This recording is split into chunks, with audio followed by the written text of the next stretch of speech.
नाजिया इलाही खान के मुंबई दौरे पर उनका मुंबई में भव्य स्वागत किया गया। नाजिया जी ने कुछ महत्वपूर्ण मुद्दे पर अपने लोगों संग चर्चा किया।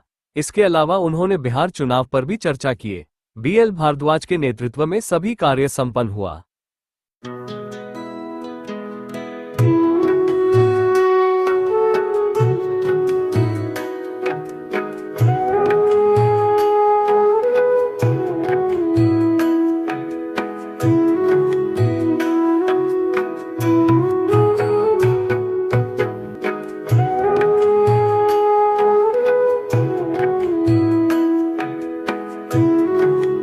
हमेशा मुझे तो मुंबई हमेशा बहुत पसंद आया है और जब भी मैं समुद्र की रेत पर चलती हूँ तो हमेशा सोचती हूँ कि मुंबई वाले क्या सोचते होंगे।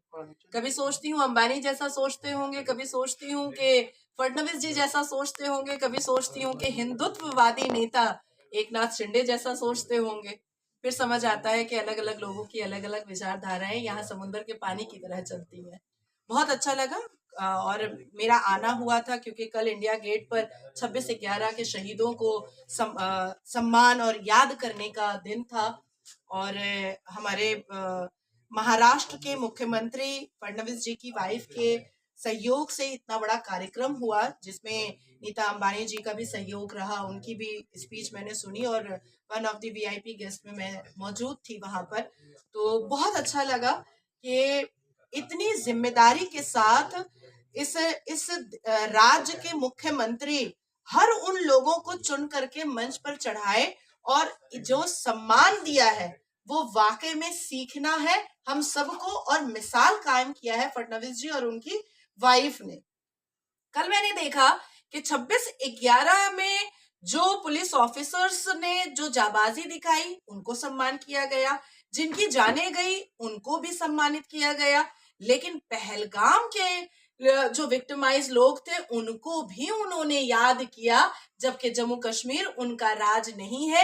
ये जिम्मेदारी फारूक अब्दुल्ला पर थी, लेकिन फारूक अब्दुल्ला की जिम्मेदारी को भी कल फडणवीस जी ने और एकनाथ शिंदे जी ने निभाया है। तो मुझे ऐसा लगता है कि पूरे महाराष्ट्र के प्रत्येक नागरिक को अपने मुख्यमंत्री पर गौरव फील करना चाहिए, जो मैं कर रही हूँ। पूरे देश में प्रखर रूप से आप सनातन धर्म के बारे में बात करती है, जिसको लेकर काफी यात्राएं भी आपको झेलनी पड़ती है, चाहे टीवी चैनल का डिबेट हो या जब आप अन्य शहरों में विजिट करती है तो भी आपको उस चीजों का समस्याओं का सामना करना पड़ता है। उसके लिए क्या कहेंगे आप? नहीं, मेरी बहुत अच्छी ट्यूनिंग है पत्रकारों के साथ और मुझे ऐसा लगता है कि पत्रकार ही वो है जो किसी जीरो को हीरो बना सकते हैं। सिर्फ आप व्यक्ति जो बोल रहा है सामने उसकी बातों में सच्चाई, तथ्य और सत्य होना चाहिए। अदरवाइज ऐसे बहुत सारे प्रवक्ता है जो प्रवक्ता बन करके आए लेकिन 4 जुमा 8 दिन में वो गायब हो गए, वो दिखे नहीं। तो मुझे ऐसा लगता है कि पत्रकार अपना काम करते हैं और संवैधानिक तरीके से डेमोक्रेसी के 4th पिलर में आते हैं और सवाल पूछना उनका हक है, उनकी जिम्मेदारी है। और जो भी पत्रकार मुझसे कठोर सवाल भी पूछते हैं, मुझे उन पत्रकारों से और भी ज्यादा एक अट्रैक्शन होता है कि वो अपनी जिम्मेदारी को पूर्ण तरीके से निभा रहे हैं। दूसरा सवाल आपका था कि मैं पूरे देश में सनातन धर्म के लिए जाती हूँ और वहां पर सभाएं करती हूँ। देखिए, मेरा कहना बिल्कुल साफ है, जो मैंने अभी भी कहा कि ये देश तभी बचेगा जब सनातन धर्म बचेगा। और जिस तरीके से मैंने पदयात्रा बाबा बागेश्वर जी के साथ की और उनके अंदर जो मैंने इस मातृभूमि के लिए जो प्रेम देखा और उनका जो संकल्प था कि भारत देश को हिंदू राष्ट्र होना चाहिए, उस संकल्प को मैं भी आगे बढ़ा रही हूँ और इस संकल्प के साथ मैं भी चल रही हूँ और हर राज्यों में जाकर के अपने युवा सनातनियों से ये गुहार लगा रही हूँ कि तुम मेरे साथ आओ और कदम से कदम मिला करके इस देश को हिंदू राष्ट्र बनाने में आगे बढ़ाओ। सनातन धर्म का प्रचार करने के नाते आपको देश विदेश से अलग अलग तरीके से धर्म के बारे में मैसेज भी मिलते हैं, फोन भी आते हैं और इतनी यातनाएं झेलनी पड़ती है, इस पर आप देखिए, कठमुल्ले जब मुझे गालियां परोसते हैं तो बुरा नहीं लगता है। बुरा इसलिए नहीं लगता है क्योंकि मैं उनका हिजाब वक्त वक्त पर खोलती रहती हूँ।